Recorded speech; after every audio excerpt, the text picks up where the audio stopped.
आज social media का दौर है।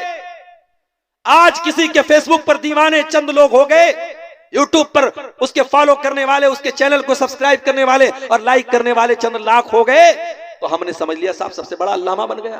नहीं मेरे साथी, इल्म अलग चीज है, शोहरत अलग चीज है। इल्म अलग चीज है और दुनिया वालों में लाइक पा लेना अलग चीज है। उस आदमी ने 99 लोगों के कातिल ने पूछा सबसे बड़ा आलिम कौन है? लोगों ने बताया फला के पास चले जाओ। फला के पास गया तो वो आलिम नहीं था, वो राहिब था। What is the difference between आलिम एंड राहिब? राहिब और आलिम में क्या फर्क है? आलिम कहते स्कॉलर को और राहिब कहते इबादत गुजार को। राहिब तो था, स्कॉलर नहीं था, आलिम नहीं था, इबादत बहुत करता था, आलिम नहीं था। वो गया 99 लोगों का कातिल, पूछा भाई मैंने 99 लोगों का खून किया है, मैं तौबा कर सकता हूं क्या? कहा किया है मेरे भाई, तू 99 लोगों का कातिल है, तेरी तौबा कबूल नहीं होगी। कहा अच्छा मेरी तौबा कबूल नहीं होगी। उसने उसको भी मार डाला। कातिल के लिए कत्ल करना कौन मुश्किल काम है? उसने उस राहिब को भी कत्ल कर दिया, 100 कत्ल कर दिया। फिर उसके दिल में तौबा का ख्याल आया, फिर उसने पता लगाया सबसे बड़ा आलिम कौन है। अब लोगों ने बताया फला के पास चले जाओ। अब जिसके पास पहुंचा वो हकीकत में आलिम था। तो जब मसला पूछना हो तो आलिम से मिलना चाहिए, राहिब से नहीं मिलना चाहिए। आलिम से मिलोगे तब मसला हल होगा, राहिब से मिलोगे तो मसला खराब हो जाएगा। वो 100 लोगों का कातिल जब आलिम के पास पहुंचा, उससे जाकर के कहा कि मैंने 100 लोगों का मर्डर किया है, मैं तौबा करना चाहता हूं, क्या मेरी तौबा कबूल होगी? का बिल्कुल कबूल होगी।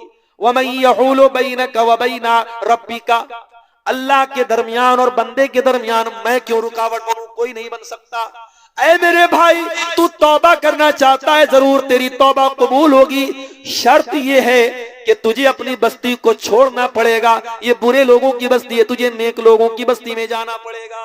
नेक लोगों की बस्ती में जाना पड़ेगा। फला बस्ती में चले जाओ, वहां तुमको जाकर के तुम तौबा करना, वहां तुम्हारी तौबा। अब जरा गौर कीजिए अल्लाह अपनी रहमत कैसे उतारता है बंदे के ऊपर। 100 लोगों का कातिल जिंदगी भर कत्ल करता रहा, बेकसूरों को मारता रहा, आज तौबा करने के लिए इरादे से घर से निकला है, नेक लोगों की बस्ती की तरफ जा रहा है। हत्ता इदन तसफत तरीक, आधे रास्ते में पहुंचा, मौत आ गई। अल्लाह अकबर, मौत आ गई। मौत तो आएगी अपने टाइम पर। मौत को इससे कोई फर्क नहीं पड़ता कि आपके मरने के बाद आपके बच्चों का क्या होगा, आपकी बीवी का क्या होगा, आपका मकान बनेगा कि नहीं बनेगा, आपकी बेटी की शादी होगी कि नहीं। मौत को इससे, मौत अपने टाइम पर आएगी। मौत आ गई। अब जब मौत आ गई तो रहमत का फरिश्ता भी आ गया, अजाब का फरिश्ता भी आ गया। रहमत का फरिश्ता बोला मैं इसको लेकर के जाऊंगा, ये तौबा करने जा रहा था। अजाब का फरिश्ता बोला मैं लेके जाऊंगा, 100 लोगों का कातिल था। दोनों फरिश्ते आपस में लड़ने लगे।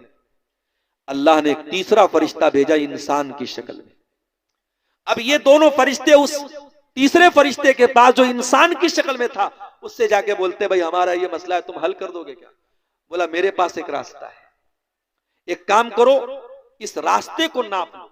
ये जहां से चल के आया और जहां जा रहा था, जो डेस्टिनेशन है, जो सोर्स है, दोनों को नाप लो। अगर ये अपनी मंजिल से करीब था तो रहमत का फरिश्ता लेके जाएगा, और जहां से चला था वहां से करीब था तो अजाब का फरिश्ता लेके जाएगा। जब रास्ता नापा गया तो पता नहीं आपके नीमा में क्या बोलते हैं इसको, इसको हमारे बनारस में बित्ता बोलते हैं। आप क्या क्या बोलते हैं? बित्ता ही बोलते हैं ना, सब जगह बित्ता ही बोलते हैं, उधर शेरशाबादी लोग भी बित्ता ही बोलते हैं। तो एक बित्ता वो करीब था, किससे? नेक लोगों की बस्ती से। अल्लाह अकबर। अल्लाह को बचाना था तो क्या इंतजाम कर दिया। अल्लाह अगर एक बित्ता पीछे कर देता तो जहन्नम में चला जाता, एक बित्ता अल्लाह ने आगे कर दिया। अल्लाह अकबर। सच्ची तौबा का ये नतीजा है मेरे साथ। 100 लोगों का कातिल सच्ची तौबा किया, अल्लाह ने उसको एक बित्ता करीब कर दिया नेक लोगों की बस्ती के, और रहमत का फरिश्ता उसको लेकर के गया। इसलिए अल्लाह की रहमत से कभी मायूस मत होना मेरे साथियों।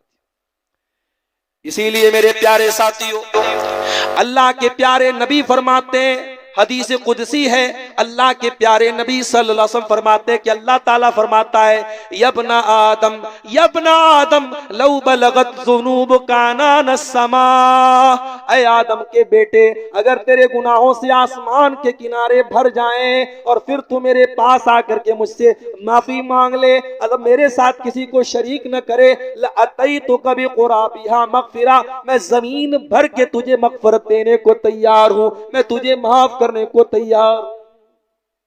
अल्लाह तो हमें माफ करने को तैयार है मेरे साथी, मगर हम तौबा नहीं करना चाहते। हमारी आंखें इतनी खुश्क हो चुकी, हमारे दिल इतने पत्थर हो चुके हैं, हम कभी अल्लाह के सामने कभी रोते नहीं। मेरे नौजवान साथियों, अगर आज तक की जिंदगी गुनाहों में गुजरी है, रात को 2-2 बजे तक 3-3 बजे तक गलत काम करके सोए हो, तो जाओ जरा अपने कमरे में अपने आप को बंद कर लेना और अल्लाह की बारगाह में हाथ उठा करके अपने गुनाहों को याद कर लेना। अगर आंखों से 2-4 आंसू के कतरे गिर गए, क्या पता वो आंसू के कतरे हमारी नजात का जरिया बन जाएं। अल्लाह के नबी फरमाते हैं, ला तदखुलुन नार, वो आंख जहन्नम में नहीं जाएगी, ऐनुन बकत मिन खशियतिल्लाह, जिस आंख से अल्लाह के खौफ से आंसू बहता हो, वो आंख जहन्नम की आग में नहीं जलेगी। अल्लाह के प्यारे नबी सल्लल्लाहु अलैहि वसल्लम फरमाते हैं, 7 लोग ऐसे होंगे जिनको कयामत के दिन अल्लाह ताला अपने अर्श का साया देगा, उन 7 में एक खुशनसीब इंसान वो भी होगा। फरमाया, व रजुलुन ज़करल्लाह खालियन फफाज़ बैना, जिसने अकेले में अल्लाह को पुकारा होगा और उसकी आंखों से आंसू बह गए। तो तौबा करो मेरे अजीजों, मेरे साथियों, 12-20 हो रहे हैं और मुझे लंबा सफर करना है। मैं समझता हूं कि तकरीर को अब यहीं से इसको अच्छा सा मोड़ देकर खत्म कर देना ज्यादा मुनासिब है। आज हमारे बनारस शहर के एक और नौजवान मुकर्रिर आपके सामने आए हैं, मौलाना गुफरान रहमानी, हमारे बड़े अच्छे दोस्तों में से हैं, उनका भी खिताब होना है, उनके बाद और भी उलमा का खिताब होना है। मैं यहाँ और पहले पहुंचने वाला था, कुछ रास्ता भी गड़बड़ था, कुछ आने में भी मुझे ताखिर हो गई, मैं माजरत चाहता हूँ। बड़े दिनों के बाद नीमा टाल आना हुआ है और मैं आपको अधूरी गुफ्तगू छोड़ के जा रहा हूँ, लेकिन मजबूरी मेरी ये है कि सुबह मुझको पटना पहुंचना है, 6 बजे लंबा सफर है, ज्यादा रिस्क लेकर के जाना भी मुनासिब नहीं है।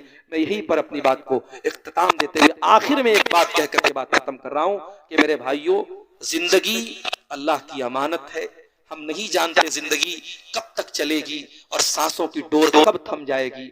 इस जिंदगी को इसके पहले कि ये खत्म हो जाए, अल्लाह को नाराज करने वाली जिंदगी मत बनाओ, अल्लाह को राजी करने वाली जिंदगी बनाओ। सच्ची तौबा करके इस दुनिया से जाओ मेरे प्यारे साथियों। और सच्ची तौबा की पहचान यही है कि एक बार कमिटमेंट कर दिया कि शराब नहीं पीना है तो नहीं पीना है, एक बार कमिटमेंट कर दिया कि जिना के करीब नहीं जाना है तो नहीं जाना, एक बार ये अल्लाह से माफी मांग लिया कि फला काम नहीं करना है तो नहीं करना है।